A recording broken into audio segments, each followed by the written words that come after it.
İsmət, söz verdiyimiz kimi Mədəniyyət 2040 söhbətlərini davam etdiririk.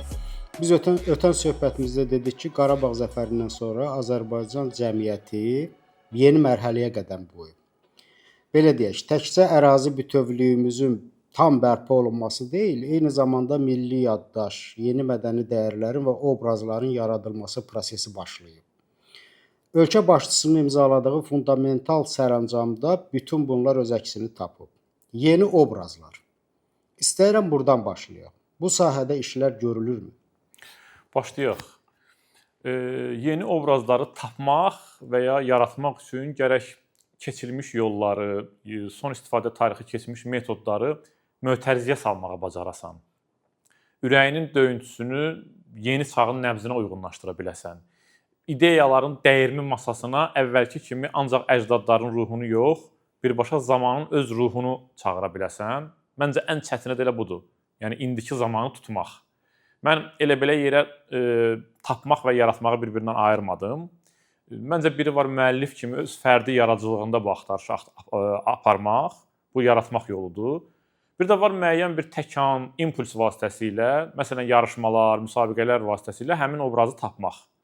Elə bil ki, birinci yol hər müəllifin fərdi yaradıcılıq yolu olduğu üçün burada zaman müəllifin istədiyi kimi axır. Ancaq müsabiqələrdə, yarışmalarda konkret zaman dilimi və stimullaşdırıcı mükafat olduğu üçün bu daha sürətlə baş verir. Məşhur bir latınca deyim var, festina lente, yəni asta-asta tələsmək. Sən soruşdun ki, bu sahədə nəsə işlər gedirmi? Artıq proses əlbəttə ki, başlayıb, işlər gedir. Mən şəxsən bir neçəsində iştirak eləyirəm. Ancaq hələlik birindən elə bilirəm danışa bilərik, çünki digərləri hələ elan olunmayıb, biraz hazırlıq prosesindədir. Azərbaycan Mədəniyyət Nazirliyi və Ədibin Evi Milli Komiks kitabı mükafatı elan edib.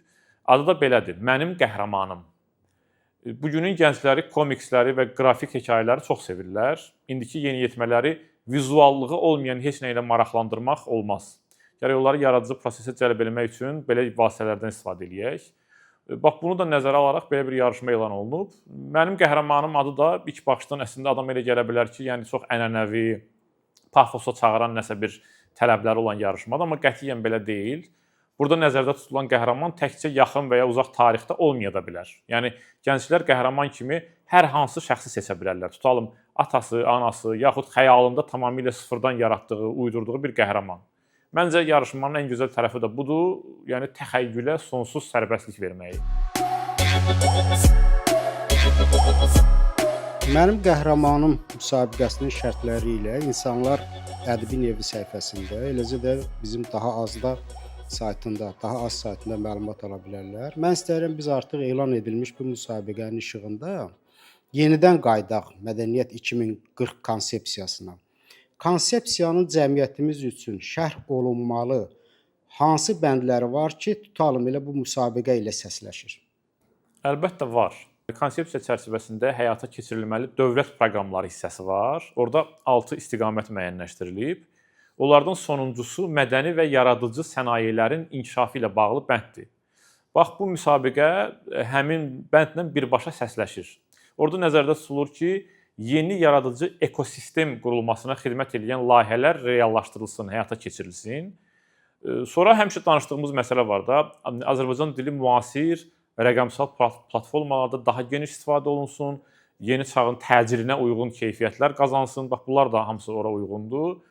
Mən belə deyim də, biraz bunun tarixini elə bir ki, ekskurs eləyək.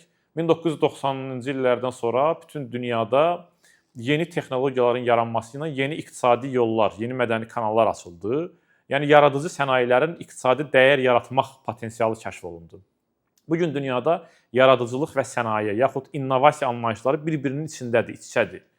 Sivil dünyada mədəniyyətin menecerlər, agentlər vasitəsilə daha iri miqyaslı proseslərə cəlb edilməsi ilə baş verir bu proseslər. Mədəniyyətin idarə olunmasının əsas çağırışı da elə bundan ibarətdir. Fərdi yaradıcılığı özünün məhdud ərazisindən çıxarıb kollektiv mühitə qazandırmaq. Bundan ötürü mədəniyyətin idarə olunması məsuliyyətini öz üzərinə götürən, mütəxəssisləri öz ətrafında birləşdirən yaradıcı mərkəzlər və onların layihələri, projeləri çoxalmalıdır. İnnovasiya bax elə bu vaxt baş verir. İdeya prosesə çevriləndə. Məsələn, ədibin evi mikro mühitdə artıq bunu həyata keçirir. Onda deyəsən biz quş qoymaq üçün olan tədbirlərdən funksional layihələr mərhələsinə keçirik. 100% artıq yeni mərhələyə keçirik. Mənim burada yadıma görkəmli mədəniyyət nəzəriyyəçisi Raymond Williamson məşhur bir fərqləndirməsi, ayrımı düşür. O deyir ki, həqiqi mədəniyyət siyasəti və görüntü kimi mədəniyyət. Həqiqi mədəniyyət siyasətini 3 yerə bölür. Sənət dünyasında ictimai patronaj, media regulyasiyası, yəni tənzimlənməsi, mədəni kimliyin inşası üçün həyata keçirilən layihələr. Amma görüntü kimi mədəniyyət 2 cür olur.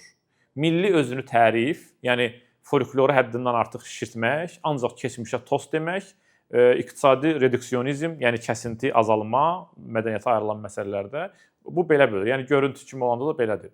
Williams deyir ki, əsas məsələ açıq və örtülü hədəflərimizi müəyyənləşdirməkdir. Tədqiqat sahəsinin peşəkarlaşmasına təkan verən institusional strukturların və yeni elmi cəmiyyətlərin yaranması, kommunikasiya şəbəkələrinin elmi terminologiyanın və araşdırma metodlarının da oturuşması. Yəni burada belə deyək də, bədahətən spontanlıqdan artıq oturuşmuş bir mərhələyə qədəm qoymaq. Yəni əvvəl əl havasına nələrisə eləyirdinsə, əsas hədəf odur ki, meyarlar, indikatorlar stabilləşsin. Bir də mədəniyyət, elə bilirəm, menecment məsələsi çox vacibdir. Bu anlayışı da biz tədrisə salmalıyıq, tədrisə salınmalıdır mütləq. Çünki bizdəki kulturologiya dərsliklərinin əksəriyyəti təəssüf ki, artıq yararlı deyil. Mənim şəxsən fikrimdə bu barədə bir kitab var. Ümid edirəm o kitabın da sırası gəlib çatacaq.